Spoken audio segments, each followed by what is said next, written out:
ප්‍රොපගේටර් එකට අදට දවස් 3යි. ඉතින් අනිවාර්යයෙන්ම අද මම වතුර ටිකක් ස්ප්‍රේ කරනවා. හේතුව මම මේකට දිලීරනාශක දාලා තමයි දවස් 3ක් වහලා තිබ්බේ. නමුත් මම නිතරම එයාලා ගැන බැලුවා කොලයක්වත් කහ වෙලා තියෙනවද කියලා. විශේෂයෙන්ම මම ඔයාලට කිව්වා ලෙඩ පැල දාන්න සුදුසු නැහැ කියලා.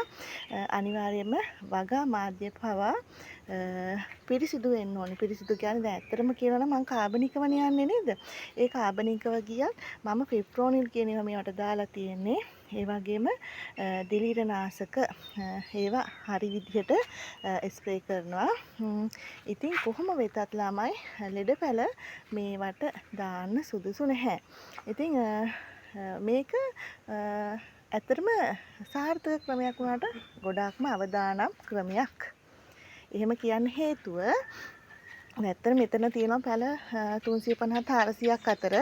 ඉතින් මොන හරි දිලීරයක් ආවොත් නැති වෙන්නේ පැල එකක් නෙමෙයි අපිට පැල ඔක්කොම නැති වෙනවා. පැල සම්පූර්ණම පැල ටික නැති වෙනවා.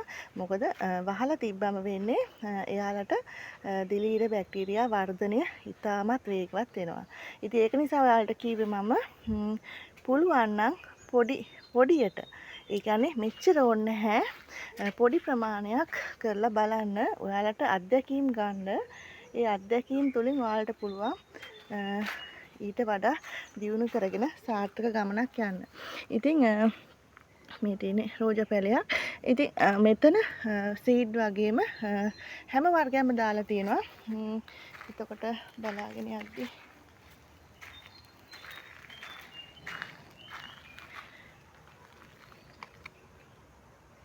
මේක අල්ටිමෝ.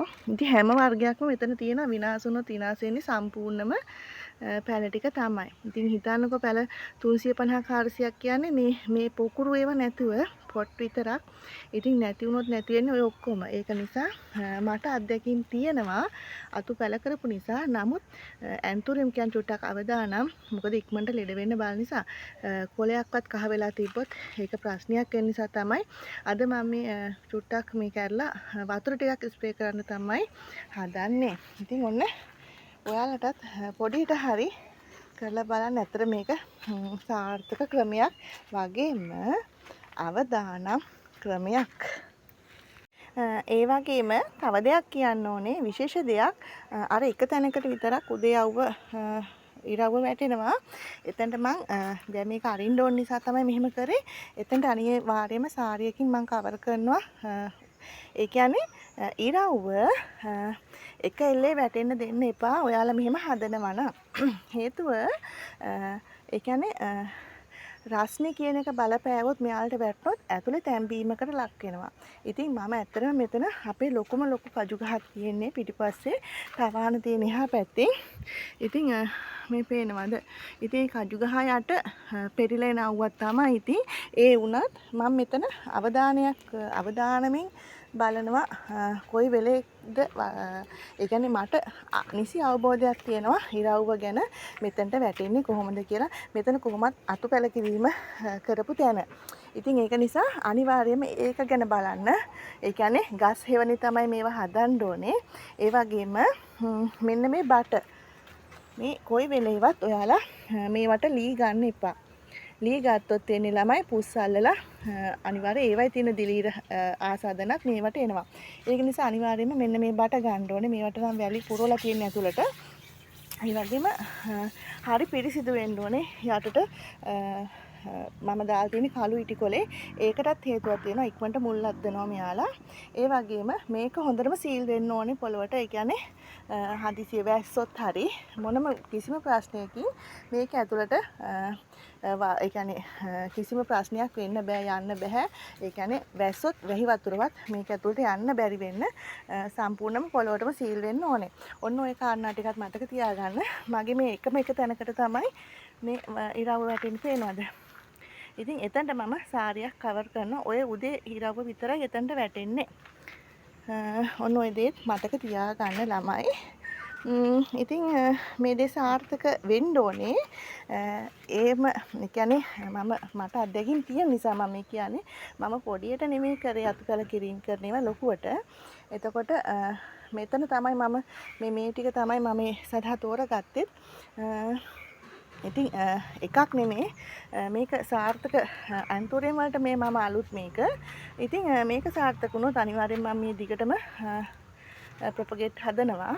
ඒ වගේම තවානේ ඉතින් ඊට එහා පැත්තේ අපේ ඉතින් පුංචි ඉඩකඩක් වුණත් පුංචි කියන්නේ ඉතින් අක්කර ගණන් නැහැ. නමුත් ඉතින් මගේ වගා කටයුතු වලට සරිලන ඉඩ ප්‍රමාණයක් තියෙනවා. ඉතින් ඔන්න කරලා බලන්න ඇත්තටම මේක සාර්ථක ක්‍රමයක් වගේම හැබැයි මේ ඔයාලට පේන්න ඇති මම වෙනස් කරේ නැහැ. මේ හදපු ඒවා එහෙමම තියෙනවා. ඒ කියන්නේ පොට් දෙකක් මේවයි තියෙනවා. ඒවා අයින් කරන්න මම හිතුවේ නැහැ ඉතින්. ඒතකොට ඒකත් ඉක්මන් වෙයි කියලා. ඒක ඉක්මන් වෙලා තමයි ඉතින් බලමු නේද? මේ හරි එහෙනම් හැමෝම බුදු සරණයි කියාගෙනම යන්න.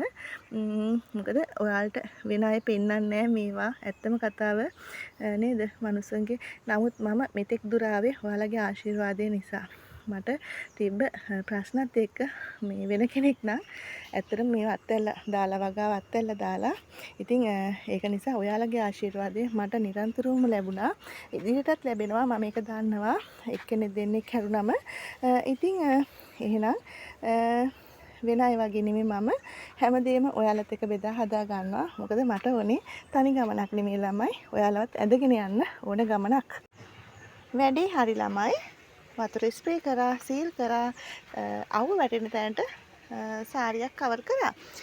විශේෂම දේ ඔයාලට කියන්න ඕනේ මම මේකේ සඳහන් කරා දිලිරනාශක ගහලා තමයි මම මෙහෙම සීල් කරේ කියලා. ඔව් ඒක ඇත්ත. දිලිරනාශක කියන්නේ මම ගැහුවේ මැංගෝ සේප් එක. මැංගෝ සේප් සුළු ප්‍රමාණයක් තමයි මම ස්ප්‍රේ කරේ. නමුත් කෘමිනාශක කොයි වෙලේවත් ගහලා මෙහෙම සීල් කරන්න එපා. එහෙම කරත් දැන් මම මැංගෝ සේප් එක උනත් ගැහුවත් හවස තමයි මම පැල මෙහෙම කරලා චුට්ටක් වාතාශ්‍රය යන්න දීලා තමයි මේක සීල් කරේ. හේතුව තැම්බීමකට අර මම කිව්වා වගේ ඉරව වැටුනොත් අනිවාර්යයෙන්ම තැම්බීමකට ලක් වෙනවා. ඒත් එක්කම කෘමිනාශක කියන ඒවා දාලා කොයි වෙලාවෙ සීල් කරන්න යන්න එපා.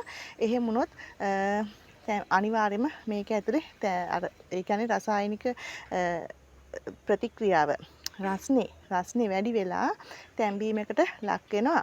ඉතින් ඒක නිසා ඒ දේවල් කරද්දී හරි පරිස්සමෙන්. ඒ වගේම පළවෙනි දවස් 2 3 අනිවාර්යයෙන්ම සෝදිසියෙන් ඉන්න කොළවල ඒ කියන්නේ මේක බලන්න පුළුවන් විනිවිද පේන නිසා මෙහෙම තට්ටුවක් දැම්මට පස්සේ එයාලගේ අර තියෙන මීදුම ජල වාෂ්ප ටික පහළට බැසට පස්සේ අපිට බලන්න පුළුවන් කොළ කහ වෙලා තියෙනවද කියලා. ඒ කියන්නේ හරි සෝදිසියෙන් ඉන්න ඕනේ. හොඳයි. ආවට ගියාට මේවා කරන්න යන්න එපා. කොයි වෙලේවත් හරි ප්‍රමිතියට කරන්න බලන්න. එහෙම කරොත් වැඩේ සාර්ථක වෙයි. මෙතන වතුර එන තැනක් නෙමේ අපේ වත්තේ ගත්තොත් ඉහළ ස්ථානයේ තමයි මම මේක හදලා තියෙන්නේ. ඒ කියන්නේ වැස්සත් වතුර මෙහාට ගලාගෙන එන්නේ නැහැ. ඒ වගේම හොඳ හෙවණක් තියෙන තැනක් තමයි. ඒ කියන්නේ උදේ ඉඳන් හවස් වෙනකන් විශේෂයෙන්ම දවල් ඉරව්ව වැටෙන්නෙම නෑ මෙතනට. හවස අවුවත් වැටෙන්නේ අර සාරිය දාලා තියෙන තැනට තමයි. එතන තමයි මම කවර් කරලා තියෙන්නේ. ඉතින් ඔන්න පොඩියට හරි කරන්න, හරි අවබෝධයෙන් කරන්න. ඊට පස්සේ කියන්න එපා අන්න වර්ෂ ප්ලාන් මෙහෙම කරා, අපිත් කරා වැරදුනා කියලා. වර්ෂ ප්ලාන් කරන්නේ හරි දේ. හරි විදිහට. ඉතින් මට කියන්න පුළුවන් ඔයාලා කරන දේ නිවැරදිව කරන්න. ඔන්න ඒ ටිකත් මතක් කරන ගමන් එහෙනම් යන්න. කටියෙන් පරිස්සමින් ඉන්න. බුසන්නයි.